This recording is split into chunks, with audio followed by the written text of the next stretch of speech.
الله أكبر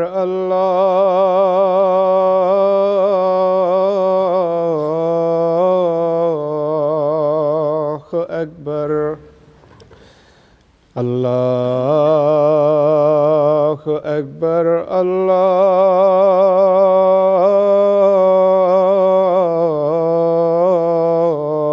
الله أكبر أشهد أن لا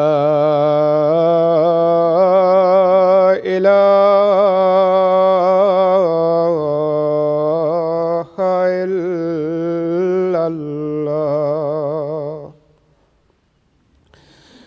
أشهد أن لا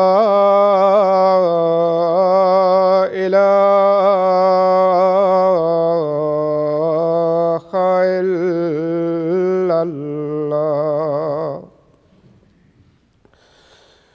أشهد أن محمدًا رسول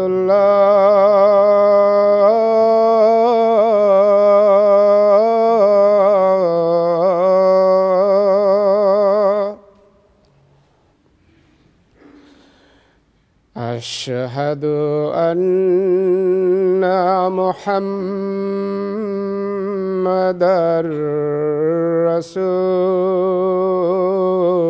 رسول الله حي على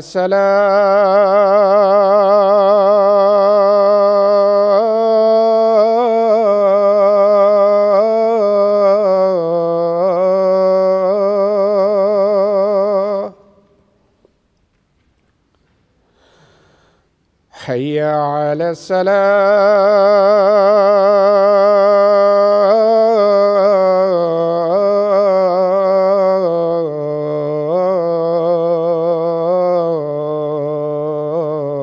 الصلاة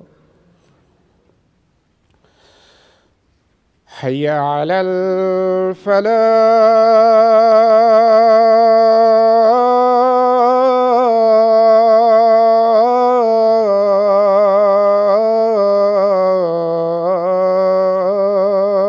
الفلاح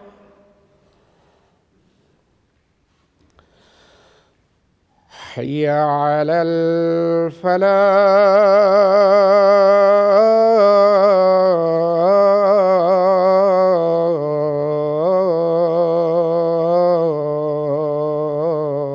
الفلاح الله أكبر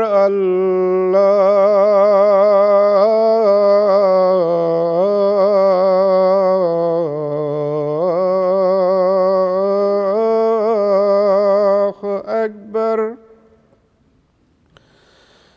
لا إله إلا الله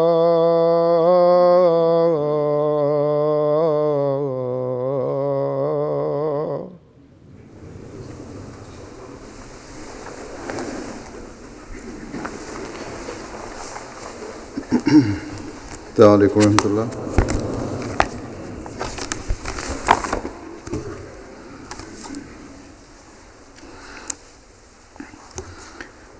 أشهد أن لا إله إلا الله وحده لا شريك له وأشهد أن محمدًا عبده ورسوله أما بعد فأعوذ بالله من الشيطان الرجيم بسم الله الرحمن الرحيم الحمد لله رب العالمين الرحمن الرحيم مالك يوم الدين إياك نعبد وإياك نستعين اهدنا الصراط المستقيم صراط الذين أنعمت عليهم غير المغضوب عليهم ولا الضالين.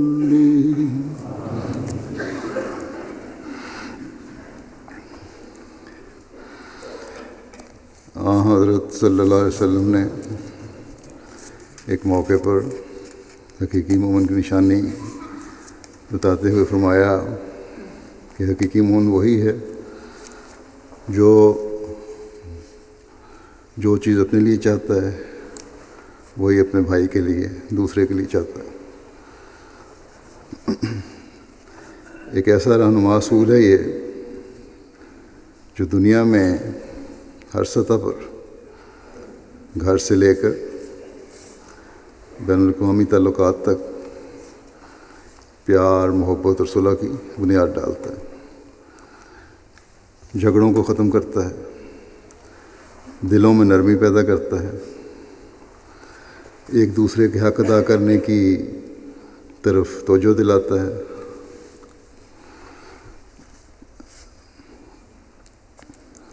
میں نے کئی موقعوں پر غیروں کے سامنے یہ بات رکھی تو بڑے متاثر ہوتے ہیں، لیکن ہمارا مقصد صرف اچھی بات بتا کر لوگوں کو متاثر کرنا نہیں ہے، بلکہ اپنے عمل سے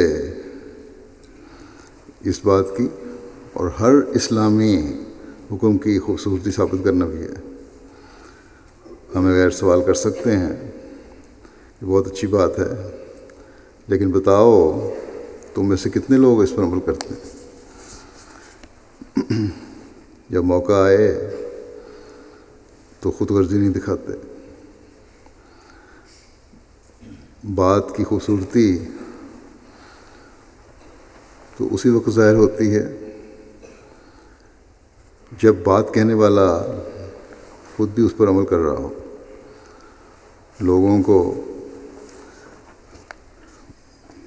ہماری امتیازی خصوصیت تو تبھی پتہ چلے گی جب ہمارے قول و فعل ایک جیسے ہوں گے.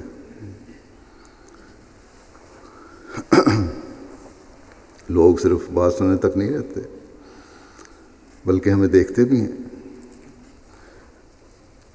میں نے جرمنی کا سفر کے دوران وہاں جمعہ پڑھایا تھا، آخری اس میں غالباً ذکر کیا تھا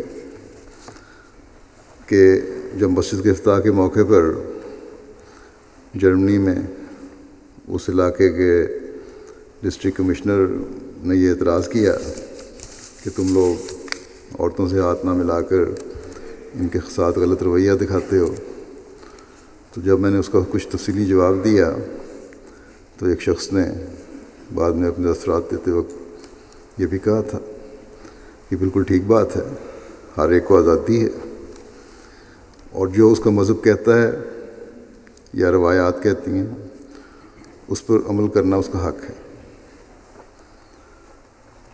جبکہ ملک کا یا عوام کا اس سے نقصان بھی نہ ہو رہا ہو. کہنے لگا لیکن یہ بات تو تمہارے خلیفہ نے کہی ہے، لیکن اس کی حقیقت تو تب پتہ چلے گی جب ہم دیکھیں گے کہ احمدی نوجوان بھی اس پر عمل کرتے ہیں یا نہیں، یا ان کی اکثریت اس پر عمل کرتی ہے یا نہیں. بس جب ہم مذہب کے حوالے سے کسی حکم کی اور اس حوالے سے اعلیٰ اخلاق کی بات کرتے ہیں تو غیر ہمیں دیکھتے بھی ہیں کہ ان کا اپنا عمل کیا ہے.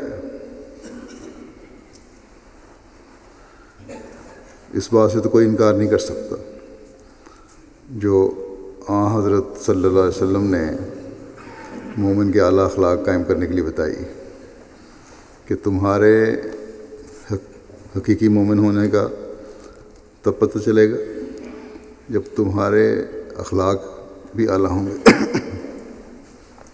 تمہارے ایک دوسرے کے جذبات اور احساسات کے ایک دوسرے کے لیے جذبات اور احساسات کے معیار بلند ہوں گے. اور وہ معیار کیا ہے کہ جو چیز تم اپنے لیے پسند کرو وہ دوسرے کے لیے پسند کرو.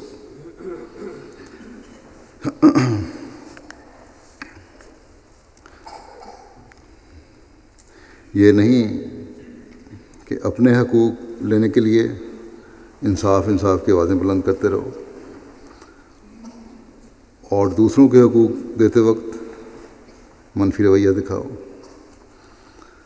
بس ہم جس طرح اپنے حقوق لینے کے لیے بے چین ہوتے ہیں دوسرے کو حقوق دینے کے لیے بھی وہی معیار قائم کرنے چاہیے. ہم سے کوئی غلطی ہو جائے تو ہم جب اپنے لیے یہ چاہتے ہیں کہ ہماری غلطی معاف ہو اور ہم سے کوئی مواخذہ نہ ہو، ہمیں سزا نہ ملے، تو پھر جب کوئی دوسرا کوئی غلطی کرتا ہے جس سے ہم متاثر ہو رہے ہوں، پھر ہمیں اس کے لیے بھی، اگر وہ کوئی عادی مجرم نہیں ہے، بار بار وہ غلطیاں نہیں دہرا رہا، تو یہی رویہ اپنانا چاہیے کہ معاف کر دیں. ہاں، اگر کسی کی غلطی سے جماعت یا قومی مفادات کو نقصان پہنچ رہا ہو تو پھر یہ فردی غلطی نہیں ہوتی اور اس کا جرم پھر قومی جرم بن جاتا ہے، اور پھر ایسے لوگوں کا فیصلہ بھی ادارے کرتے ہیں، کوئی شخص نہیں کرتا. بہرحال میں یہ بات کر رہا ہوں کہ معاشرے کے روزمرہ کے آپس کے معاملات کی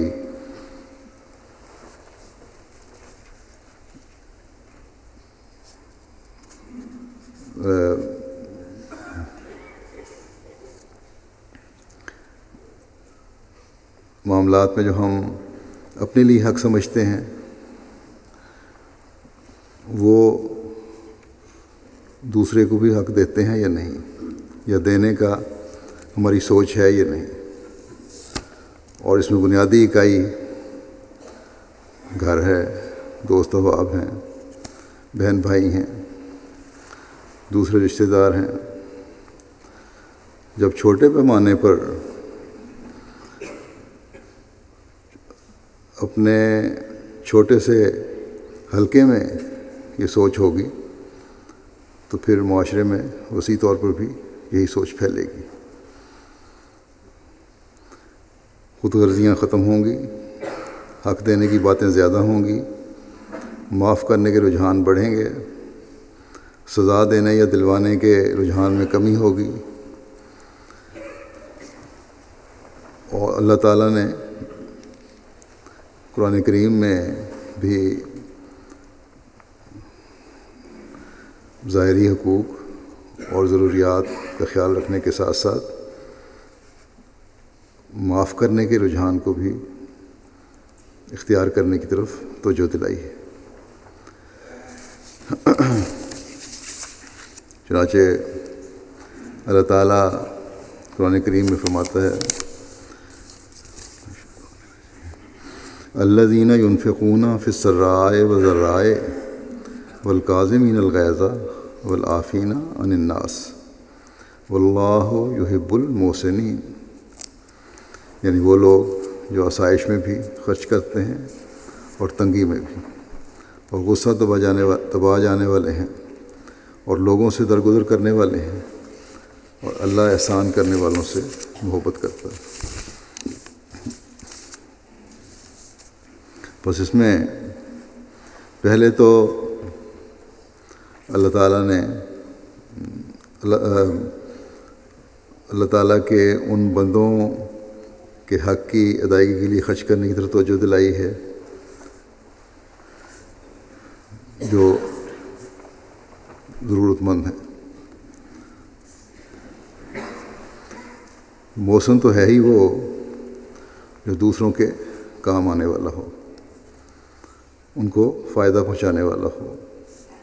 نیکیوں پر قائم رہنے والا ہو، تقوی پر چلنے والا ہو۔ بس جو نیکیوں پر قائم رہنے والا اور دوسروں کو فائدہ اللہ تعالیٰ کی خاطر اور تقوی پر چلتے ہوئے پہنچانے والا ہو، یقیناً وہ اللہ تعالیٰ کے بندوں کے حقوق کی ادائیگی میں بے نفس ہوتا ہے، چھپ کر اور ظاہراً اللہ تعالیٰ کی رضا کی خاطر خرچ کرتا ہے۔ اور جب یہ حالت انسان میں پیدا ہو جائے تو وہ پھر خود غرضیاں نہیں دکھاتا، اپنے بھائی کے لیے برائی نہیں چاہتا، اور ایسے لوگ روحانی طور پر بھی ترقی کرتے ہیں، اور ایسے لوگ پھر ان لوگوں میں شامل ہو جاتے ہیں جن سے اللہ تعالیٰ محبت کرتا ہے۔ پھر اللہ تعالیٰ فرماتا ہے کہ محسنین کی یہ بھی نشانی ہے کہ وہ اپنے جذبات پر بھی کنٹرول رکھنے والے ہیں، قابو رکھنے والے ہیں، اور ایسا کنٹرول جو نہ صرف ایسی حالت میں جب کہ غصہ آنا قدرتی بات ہے، غصے کو دبانے والے ہیں، بلکہ جذبات کو قابو میں رکھنے کا اس طرح جذبات میں قابو رکھتے ہیں، اور اس کا امتحان اس وقت ہوتا ہوگا جب غصہ دبانے کے بعد دوسروں کو معاف کرنے کی بھی حالت پیدا ہو۔ یہ بات کوئی معمولی بات نہیں ہے کہ ہر قسم کے غصے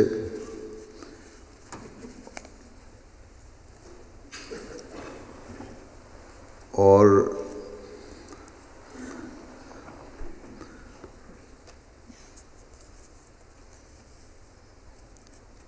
بدلے کے جذبات کو دل سے نکال دیا جائے۔ یہ بہت بڑی بات ہے کہ غصہ بھی نہ آئے اور بدلہ لینے کے جذبات بھی دل سے نکل جائیں، اور نہ صرف یہ کہ جذبات کو نکال دیا جائے غصے کے، بلکہ غلطی کرنے والے پر کچھ احسان بھی کر دیا جائے۔ یہ بہت بڑی بات ہے، لیکن اللہ تعالیٰ چاہتا ہے کہ مومن میں یہ باتیں پیدا ہوں۔ روایات میں حضرت حسن کا ایک واقعہ آتا ہے کہ آپ کے غلام نے کوئی غلطی کی، اس پر آپ کو اس پر بڑا غصہ آیا اور سزا دینا چاہتے تھے۔ اس پر اس غلام نے آیت کا یہ حصہ پڑھا کہ والکاظمین الغیظ، اور وہ جو غصہ دباتے ہیں۔ اس پر حضرت حسن نے سزا دینے کے لیے جو ہاتھ اٹھایا تھا اس نیچے گرا لیا، یا ہاتھ نہیں اٹھایا۔ اس پر غلام کو اور جرأت پیدا ہوئی تو اس نے کہا والعافین، یعنی لوگوں کو معاف کرنے والے بھی ہوتے ہیں ایسے لوگ۔ اس پر حضرت حسن نے اللہ تعالیٰ کے حکم مطابق کہا کہ جاؤ، میں نے تمہیں معاف کیا۔ اس بات پر غلام کو مزید جرأت پیدا ہوئی تو اس نے کہا کہ واللہ یحب المحسنین، کہ اللہ تعالیٰ احسان کرنے والوں سے محبت کرتا ہے۔ اس پر انہوں نے اس غلام کو کہا کہ جاؤ، میں نے تمہیں آزاد کیا، جہاں جانا چاہتے ہو چلے جاؤ۔ بس اللہ تعالیٰ کی محبت کی خواہش رکھنے والوں، اللہ تعالیٰ کا تقوی اختیار کرنے والوں کے یہ رویے ہوتے ہیں کہ نہ صرف قصوروار کا قصور معاف کر دیں، اس پر احسان بھی کر دیں۔ حضرت مسیح علیہ الصلوۃ والسلام اس آیت کے حوالے سے ایک جگہ فرماتے ہیں کہ یاد رکھو، جو شخص سختی کرتا ہے اور غضب میں آ جاتا ہے، اس کی زبان سے معارف اور حکمت کی باتیں ہرگز نہیں نکل سکتیں۔ وہ دل حکمت کی باتوں سے محروم کیا جاتا ہے جو اپنے مقابل کے سامنے جلدی طیش میں آ کر آپے سے باہر ہو جاتا ہے۔ گندا دہن اور بے لگام کے ہونٹ لطائف کے چشمے سے بے نصیب اور محروم کیے جاتے ہیں۔ جو گالیاں نکالنے والا ہے، بے لگام بولنے والا ہے، وہ جو ایسی باتیں جو حکمت کی باتیں ہیں، جو گہری باتیں ہیں، جو اللہ تعالیٰ کی پسندیدہ باتیں ہیں، ان سے پھر محروم ہو جاتا ہے۔ فرمایا غضب اور حکمت دونوں جمع نہیں ہو سکتے۔ جو مغضوب الغضب ہوتا ہے اس کی عقل موٹی اور فہم کند ہوتا ہے، اس کو کبھی کسی میدان میں غلبہ اور نصرت نہیں دیے جاتے۔ غضب نصف جنون ہے، جب یہ زیادہ بھڑکتا ہے تو پورا جنون ہو سکتا ہے۔ پھر آپ فرماتے ہیں کہ یاد رکھو کہ عقل اور جوش میں خطرناک دشمنی ہے۔ عقل مند آدمی میں بلا وجہ کا جوش پیدا نہیں ہوتا، جو غصے کا جوش ہو۔ فرمایا کہ جب جوش اور غصہ آتا ہے تو عقل قائم نہیں رہ سکتی، لیکن جو صبر کرتا ہے اور بردباری کا نمونہ دکھاتا ہے اس کو ایک نور دیا جاتا ہے جس سے اس کی عقل و فکر کی قوتوں میں ایک نئی روشنی پیدا ہو جاتی ہے، اور پھر نور سے نور پیدا ہوتا ہے۔ غصے اور جوش کی حالت میں چونکہ دل و دماغ تاریک ہوتے ہیں، اس لیے پھر تاریکی سے تاریکی پیدا ہوتی ہے۔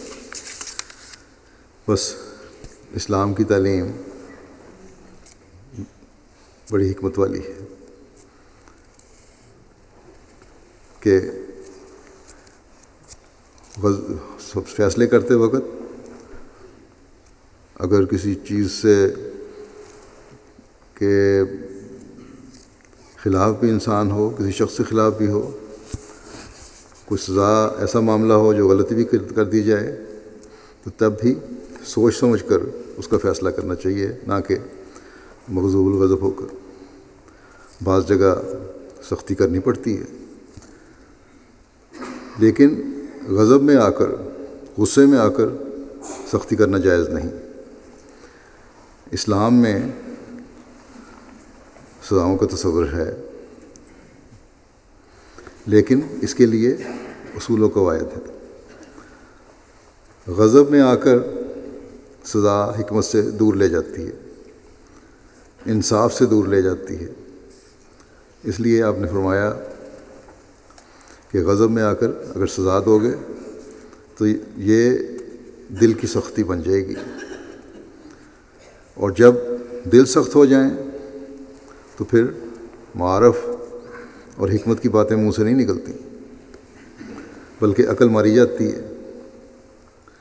اس لیے اللہ تعالیٰ نے حکم دیا ہے کہ غصے کو دباؤ، دماغ کو ٹھنڈا کرو، پھر سزا دینے یا نہ دینے کا فیصلہ کرو، بشرطے کہ اس کا اختیار بھی رکھتے ہو۔ یہ نہیں کہ اٹھ کے ہر ایک کو سزا دینے کا اختیار مل گیا۔ غصے کو دبانے کے لیے صبر کا مادہ ہونا ضروری ہے، بس صبر کے معیاروں کو بڑھانے کی ضرورت ہے۔ آپ نے فرمایا کہ صبر کرنے والوں کی عقل و فکر کی قوتوں کو روشنی ملتی ہے، ان کی سوچیں بالغ ہوتی ہیں، ان کو روشنی ملتی ہے، ان کو اللہ تعالیٰ کی طرف سے بھی رہنمائی ملتی ہے۔ اگر ایک مومن عقل سے کوئی فیصلے کرنے والا ہو کسی بھی بات کا، چاہے وہ ناپسندیدہ بات ہو،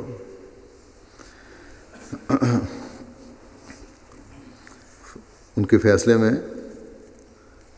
جلد بازی نہیں ہوتی، بلکہ صبر سے سوچ سمجھ کر فیصلے کرتے ہیں، بلکہ مثبت اور منفی پہلو دیکھ کر تفصیل میں جا کر پھر فیصلے ہوتے ہیں۔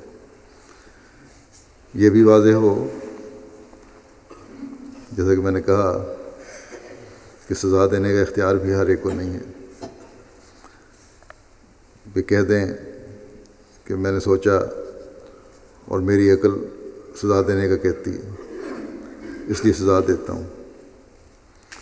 سزا دینا تو اب اس زمانے میں متعلقہ اداروں کا کام ہے۔ معاف تو انسان بے شک اپنے قصوروار کو خود کر سکتا ہے، لیکن سزا دینے کے لیے بہرحال قانون کی مدد چاہیے یا متعلقہ ادارے کی مدد چاہیے۔ اس بات کو اگر ہر وقت سامنے رکھے انسان تو آپس میں چھوٹی چھوٹی باتوں پر جو لڑائیاں ہو رہی ہوتی ہیں وہ نہ ہوں، ایک دوسرے پر مقدمہ بازی کر کے جو وقت اور رقم کا ضیاع ہو رہا ہوتا ہے وہ نہ ہو۔ اگر ایک عدالت کسی قصوروار کو معاف کرتی ہے مقدمہ عدالت میں لے جانے پر، تو دوسرے فریق کا غیظ و غضب مزید بھڑکتا ہے کہ اس کو معاف کیوں کر دیا یا اس کو کم سزا کیوں دی گئی، اور وہ اگلی عدالت میں مقدمہ لے جاتا ہے۔ اور معاملات بھی ایسے نہیں ہوتے کہ کوئی بڑے خوفناک ہوں، بڑے چھوٹے چھوٹے معاملات ہوتے ہیں۔ قضاء میں بھی اس طرح کے معاملات آتے ہیں، اور بعض احمدی یہ بھی کہتے ہیں کہ ہم نے قضاء سے نہیں کروانا فیصلہ، عدالت میں چلے جاتے ہیں، حالانکہ کوئی ایسی بات نہیں ہوتی وہ کہ جس کو مقدمے بازیاں کی جائیں۔ اور اس وجہ سے وہ نقصان بھی کر رہے ہوتے ہیں اپنا۔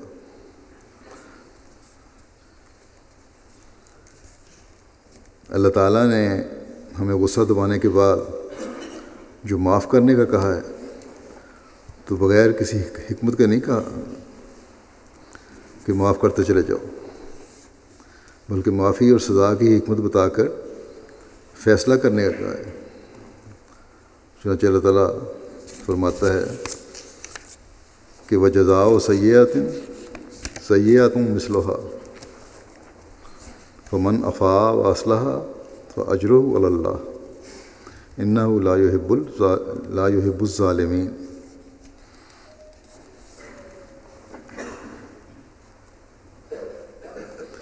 وَجَزَاءُ سَیِّئَةٍ سَیِّئَةٌ مِثْلُهَا، اور بدی کا بدلہ کی جانے والی بدی کے برابر ہوتا ہے۔ بس جو کوئی معاف کرے بشرطے کہ وہ اصلاح کرنے والا ہو تو اس کا اجر اللہ پر ہے، یقیناً وہ ظالموں کو پسند نہیں کرتا۔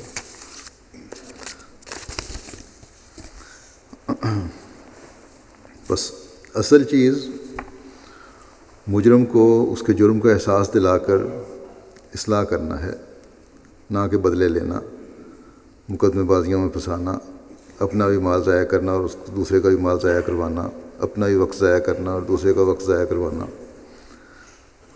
اور اگر جماعتی اداروں میں بات ہے تو ان پہ بزنیاں کرنا۔ اگر معاف کرنے سے اصلاح ہو جاتی ہے تو معاف کرنا بہتر ہے۔ اگر سزا دینا اصلاح کے لیے ضروری ہے تو حکمت کا تقاضا یہ ہے کہ سزا دی جائے اور پھر بشک متعلقہ اداروں تک معاملہ لے جایا جائے۔ حضرت مسیح علیہ الصلوۃ والسلام نے اس پر حکمت حکم کے بارے میں کئی جگہ تحریر فرمایا ہے۔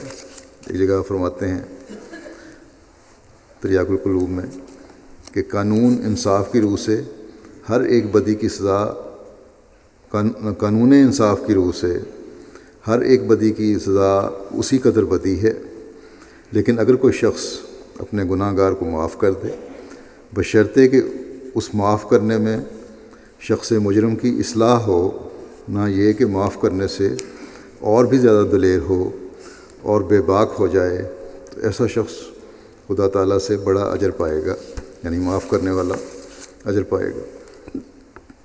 پھر ابراہیم احمدیہ میں آپ فرماتے ہیں کہ بدی کی پاداش میں اصول انصاف تو یہی ہے کہ بد کن آدمی اسی قدر بدی کا سزاوار ہے، اسی قدر بدی کا سزاوار ہے جس قدر اس نے بدی کی ہے، پر جو شخص عفو کر کے کوئی اصلاح کا کام بجا لائے، یعنی ایسا عفو نہ ہو جس کا نتیجہ کوئی خرابی ہو، سو اس کا اجر خدا پر ہے۔ یعنی معاف کرنا اصلاح کے لیے ہو جائے تو بڑی اچھی بات ہے، اور وضاحت اس کی یہ ہے کہ خرابی نہ پیدا ہو ایسے عفو سے، ایسی معافی سے۔ اگر کوئی خرابی پیدا نہیں ہوتی تو پھر اللہ تعالیٰ فرماتا ہے کہ اس کا اجر معاف کرنے والے کو جو ملے گا اجر وہ خدا تعالیٰ کے پاس ہے، جتنا چاہے وہ دے دے۔ بس عفو اور معاف کرنا اس وقت ہے جب قصوروار کا رویہ نظر آتا ہو کہ وہ آئندہ یہ غلط کام نہیں کرے گا۔ بعض آدمی مجرم ہوتے ہیں اور ہر مرتبہ جرم کر کے معافی مانگتے ہیں۔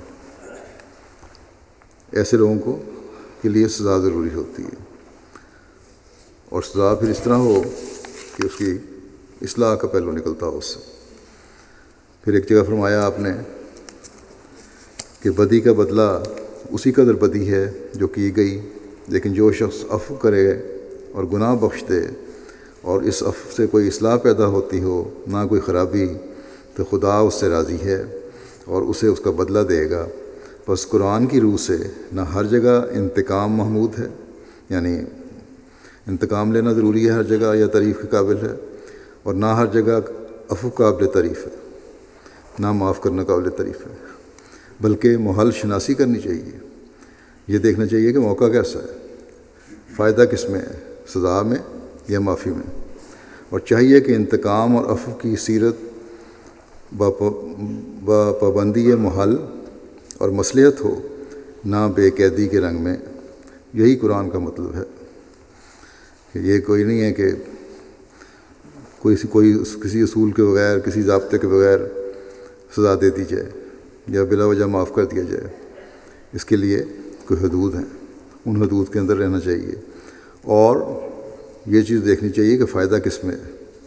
بس یہ ہے اسلامی سزا اور معافی کی حکمت، کہ اصلاح مد نظر ہو۔ آج کل دنیاوی قانون میں ہم دیکھتے ہیں کہ ہر جرم کی سزا دی جاتی ہے، اور پھر جیلوں میں اس لیے رکھا جاتا ہے کہ اصلاح ہو۔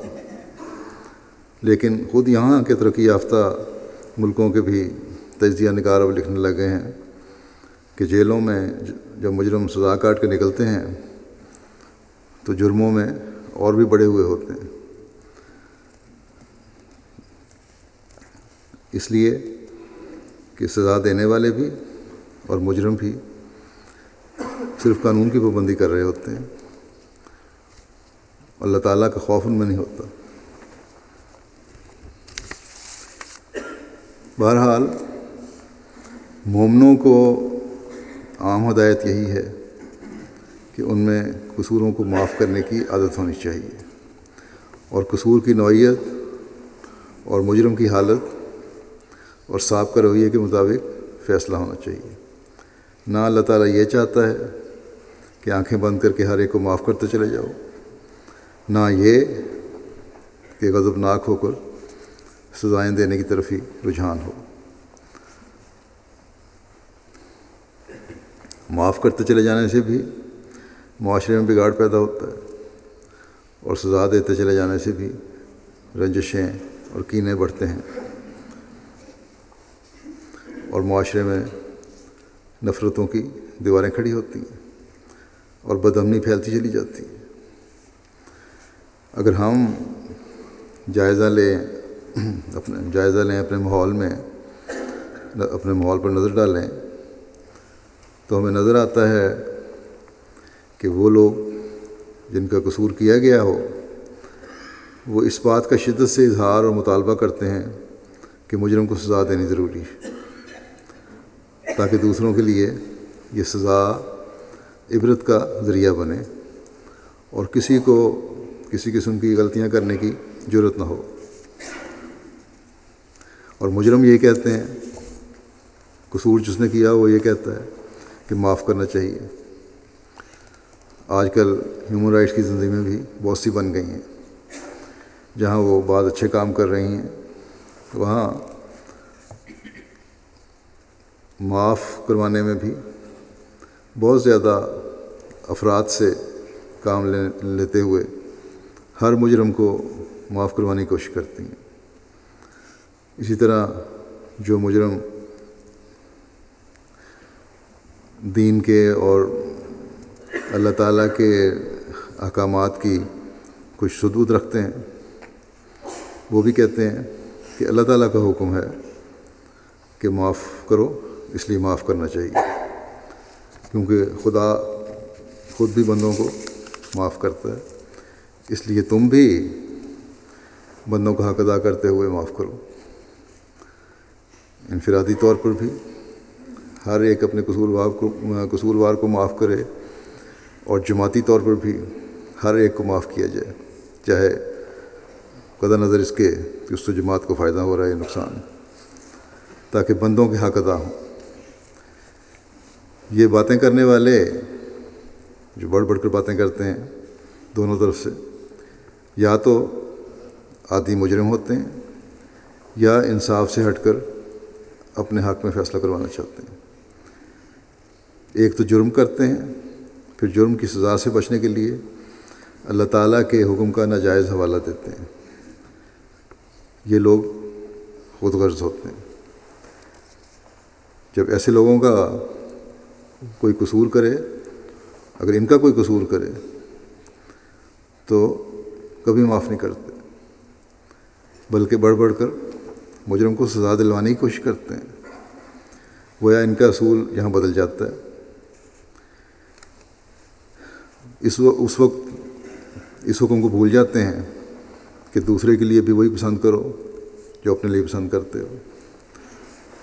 اسی طرح جو معاف نہیں کرنا چاہتے اور چاہتے ہیں کہ ضرور میرے قصوروار کو سزا ملے، وہ بھی اگر اپنا معاملہ ہو تو معافیاں مانگ کر کہیں گے کہ معاف کرنا اچھا ہے۔ اسلام ایسے خود غرضوں کی باتوں کو رد کرتا ہے اور انتہائی انصاف پر مبنی فیصلہ دیتا ہے کہ اگر یہ یقین ہے کہ معاف کرنے سے اصلاح ہوگی تو بہتر ہے کہ معاف کر دو۔ اگر یہ بات صاف نظر آتی ہے کہ سزا کے بغیر گزارا نہیں تو سزا ضروری ہے۔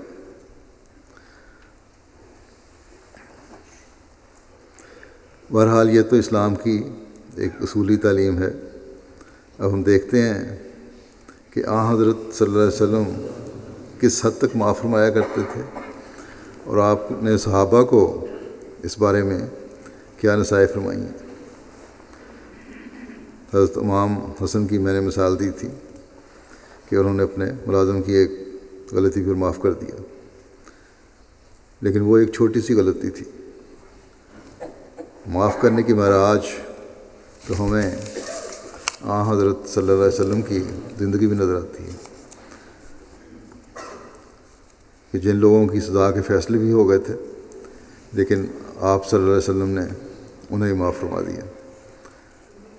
کسی دوسرے کے قصوروار کو معاف نہیں کیا، بلکہ اپنے قصورواروں کو، اپنی اولاد کے قاتلوں کو معاف کر دیا، کیونکہ ان کی اصلاح ہو گئی تھی۔ روایات میں ایک واقعہ آتا ہے کہ ایک شخص حبار بن اسود نے رسول اللہ صلی اللہ علیہ وسلم کی صاحبزادی حضرت زینب پر مکہ سے مدینہ ہجرت کرتے وقت نیزے سے قاتلانہ حملہ کیا۔ آپ اس وقت حاملہ تھیں، حملے کی وجہ سے آپ کا حمل بھی ضائع ہو گیا، زخمی بھی ہوئیں، چوٹ لگی، اور اس چوٹ کی وجہ سے آپ کی وفات بھی ہو گئی۔ اس جرم کی وجہ سے حبار کے لیے قتل کی سزا کا فیصلہ ہوا۔ فتح مکہ کے موقع پر یہ شخص بھاگ کر کہیں چلا گیا، مگر بعد میں جب نبی کریم صلی اللہ علیہ وسلم مدینہ واپس تشریف لائے تو حبار رسول اللہ صلی اللہ علیہ وسلم کی خدمت میں حاضر ہوا اور عرض کی کہ رحم کی بھیک مانگتا ہوں۔ پہلے میں آپ سے ڈر کر فرار ہو گیا تھا، لیکن مجھے آپ کا عفو اور رحم واپس لے آیا ہے۔ اے خدا کے نبی، ہم جاہل تھے، مشرک تھے، خدا نے ہمیں آپ کے ذریعے ہدایت دی اور ہلاکت سے بچایا۔ میں اپنی زیادتیوں کا اعتراف کرتا ہوں، بس میری جہالت سے صرف نظر فرماتے ہوئے مجھے معاف فرمائیں۔ چنانچہ حضرت صلی اللہ علیہ وسلم نے اپنی صاحبزادی کے اس قاتل کو معاف فرما دیا۔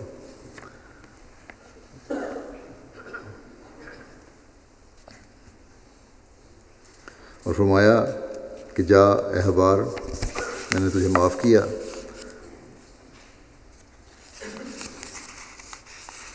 اور پھر فرمایا کہ اللہ تعالیٰ کا یہ احسان ہے کہ اس نے تمہیں اسلام قبول کرنے کی توفیق عطا فرمائی۔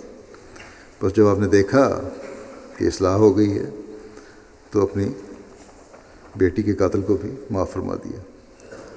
حضرت عائشہ رضی اللہ عنہا فرماتی ہیں کہ حضرت صلی اللہ علیہ وسلم نے اپنے اوپر ہونے والی کسی زیادتی کا انتقام نہیں لیا کبھی۔ تبھی تو آپ نے کھانے میں زہر ملا کر کھانا کھلانے والی یہودیہ کو بھی معاف فرما دیا تھا، حالانکہ صحابہ کا بعض اس کو زہر کا اثر بھی ہو گیا تھا۔ پھر ہند، جس نے جنگ احد میں حضرت صلی اللہ علیہ وسلم کے چچا حضرت حمزہ کا مسئلہ کیا تھا، ان کے جسم کے اعضاء کاٹے تھے، کان، ناک وغیرہ کاٹے تھے اور کلیجہ نکال کر چبایا تھا۔ فتح مکہ کے موقع پر عورتوں کے ساتھ مل کر اس نے بیعت کر لی۔ اس کے بعد سوالوں کی وجہ سے حضرت صلی اللہ علیہ وسلم نے اسے پہچان لیا اور پوچھا کیا تم ہند ہو، ابو سفیان کی بیوی؟ اس نے کہا ہاں یا رسول اللہ،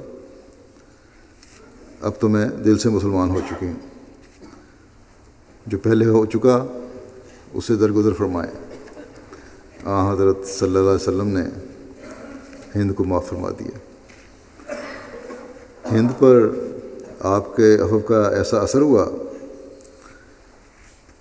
کہ اس کی کایا پلٹ گئی، بالکل بہت مخلص ہو گئی۔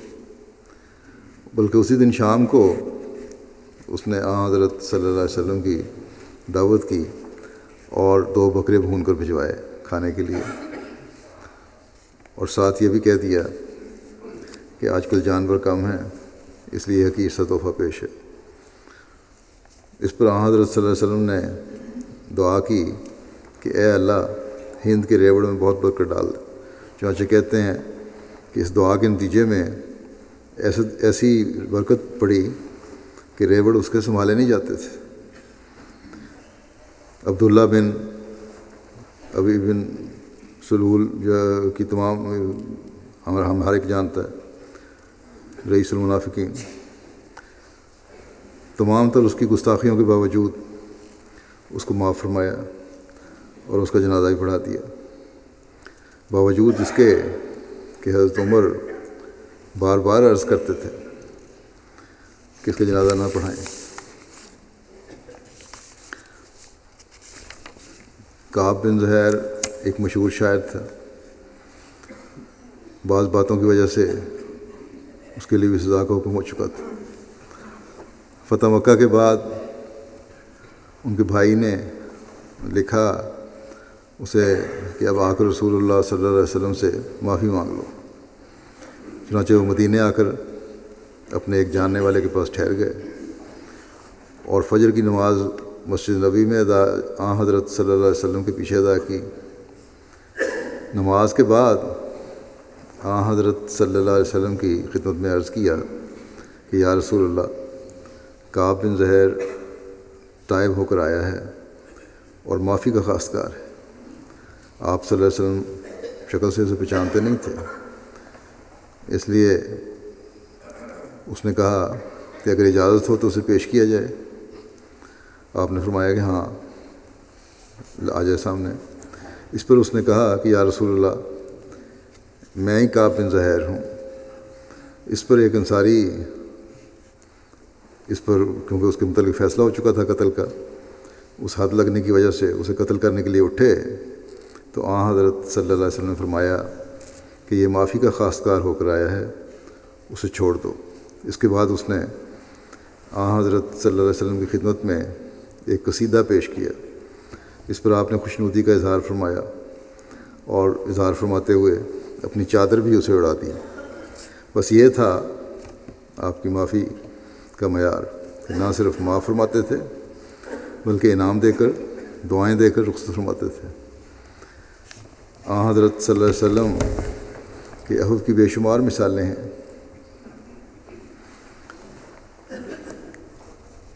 ایسے معراج پر پہنچا ہوا عفو ہے کہ انسان حیران رہ جاتا ہے۔ حضرت مسیح علیہ الصلوۃ والسلام فرماتے ہیں کہ خدا کے مقربوں کو بڑی بڑی گالیاں دی گئیں، بہت بری طرح ستایا گیا، مگر ان کو عارض عن الجاہلین کا ہی خطاب ہوا۔ خود اس انسان کامل ہمارے نبی صلی اللہ علیہ وسلم کو بہت بری طرح تکلیفیں دی گئیں اور گالیاں، بدزبانی اور شوخیاں کی گئیں، مگر اس خلق مجسم ذات نے اس کے مقابلے میں کیا کیا؟ ان کے لیے دعا کی، اور چونکہ اللہ تعالیٰ نے وعدہ کر لیا تھا کہ جاہلوں سے اعراض کرے گا تو تیری عزت اور جان کو ہم صحیح و سلامت رکھیں گے، اور یہ بازاری آدمی اس پر حملہ نہ کر سکیں گے۔ چنانچہ ایسا ہی ہوا کہ حضور کے مخالف آپ کی عزت پر حرف نہ لا سکے، اور خود ہی ذلیل و خوار ہو کر آپ کے قدموں پر گرے یا سامنے تباہ ہو گئے۔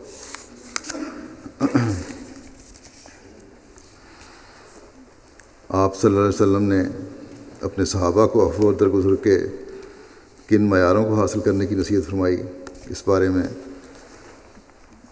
روایات میں بہت سے واقعات ملتے ہیں۔ ایک میں پیش کرتا ہوں۔ ایک دفعہ ایک شخص رسول اللہ صلی اللہ علیہ وسلم کی خدمت میں حاضر ہوا اور عرض کیا کہ یا رسول اللہ، میرا ایک غلام ہے جو غلط کام کرتا ہے، کیا میں اسے بدنی سزا دے سکتا ہوں؟ حضرت صلی اللہ علیہ وسلم نے فرمایا، تم اس سے ہر روز 70 مرتبہ درگزر کر لیا کرو، یعنی بہت زیادہ درگزر کیا کرو۔ بس ملازموں اور ماتحتوں سے اس سلوک کا یہ وہ معیار ہے جو آپ صلی اللہ علیہ وسلم نے مقرر فرمایا۔ یہاں یہ بھی واضح کر دوں کہ آج کل غلامی نہیں ہے، اور ایک مومن ملازم سے بھی یہ توقع کی جاتی ہے کہ وہ بھی اپنے ذمہ جو اس کے فرائض ہیں ان کا بھی حق ادا کرنے والا ہو۔ صرف اس لیے کہ درگزر کا حکم ہے اس لیے ہر کام خراب کرتا جائے، یہ بھی غلط چیز ہے۔ جس طرح اور جگہوں پر یہ بھی حکم ہے کہ جو ذمہ کسی کے حق کام کیا گیا ہے اس کی ادا کرنے کا بھی پورا حق ادا کرنا چاہیے۔ بس دونوں طرف یہ حکم ہے۔ جہاں مالک کو ہے کہ چھوٹی چھوٹی باتوں پر ناراض نہ ہو، درگزر کرے، وہاں ملازم کے لیے بھی یہی ہے کہ اپنے جو ذمہ داری ہے ان کا بھی پورا حق ادا کرے۔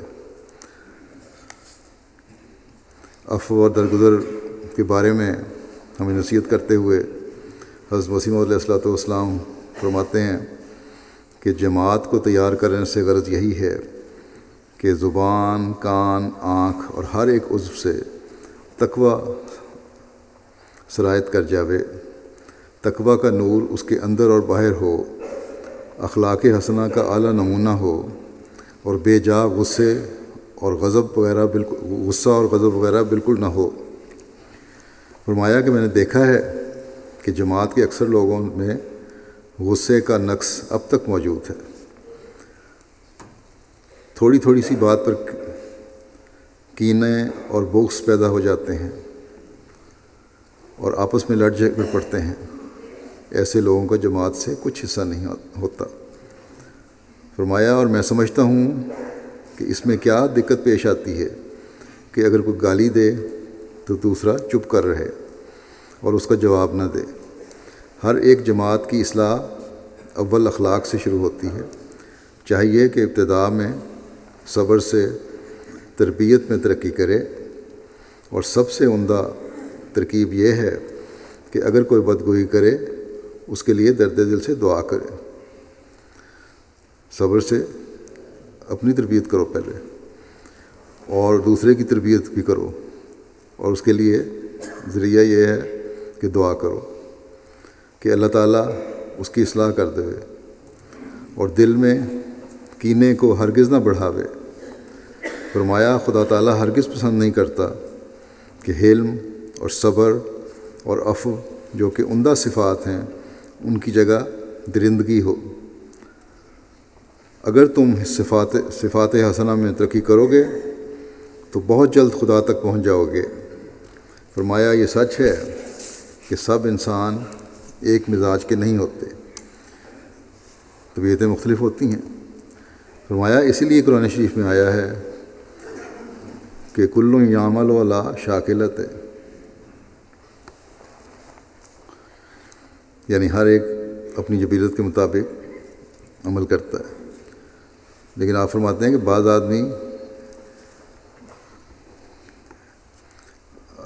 بعض آدمی کسی قسم کے اخلاق میں اگر عمدہ ہیں تو دوسری قسم میں کمزور، اگر ایک خلق کا رنگ اچھا ہے تو دوسرے کا برا۔ فرمایا لیکن تاہم اس سے یہ لازم نہیں آتا کہ اصلاح ناممکن ہے، اور طبیعتیں اللہ تعالیٰ نے ہر ایک کی بنائی ہیں، بعض اخلاق بعضوں کے بہت اچھے ہیں، اس میں ترقی ہے، لیکن دوسرے میں کمزوری ہے۔ لیکن فرمایا اس سے یہ مطلب نہیں ہے کہ اصلاح ناممکن ہو جائے، تمام اخلاق اپنائے نہ جائیں۔ بس بے شک انسان کی طبیعتیں مختلف ہیں، جن میں کمزوریاں ہیں ان میں کچھ اچھائیاں بھی ہیں، یہ نہیں کہ ہر ایک کسی میں صرف کمزوریاں اور اچھائی کوئی نہیں، اچھائیاں بھی ہیں کمزوریاں بھی ہیں۔ لیکن حضرت مسیح موعود علیہ الصلوۃ والسلام ہم سے چاہتے ہیں کہ اللہ تعالیٰ کے حکموں پر چلتے ہوئے ہمیں اپنی اصلاح کی کوشش کرنی چاہیے، اور وہ اعلیٰ اخلاق اپنانے چاہیے جو ایک حقیقی مومن کا معیار ہیں۔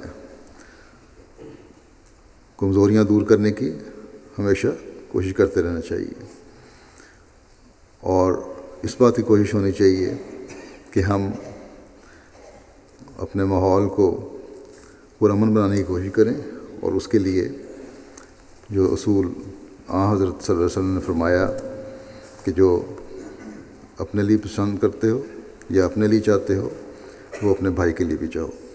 اللہ تعالیٰ ہمیں یہ توفیق عطا فرمائے کہ ہم ان معیاروں کو حاصل کرنے والے ہوں۔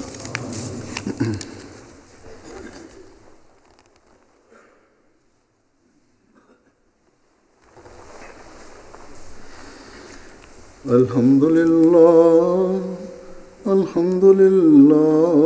نحمده ونستعینه ونستغفره ونؤمن به ونتوکل علیہ ونعوذ باللہ من شرور انفسنا ومن سیئات اعمالنا،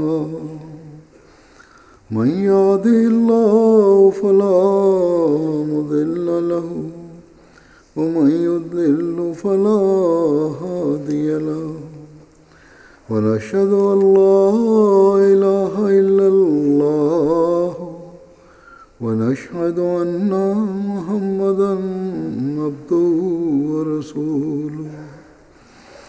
عباد الله رحمكم الله، إن الله يأمر بالعدل والإحسان وإيتاء ذي القربى وينهى عن الفحشاء والمنكر والبغي يعظكم لعلكم تذكرون۔ اذكروا الله يذكركم وادعوه يستجب لكم ولذكر الله أكبر۔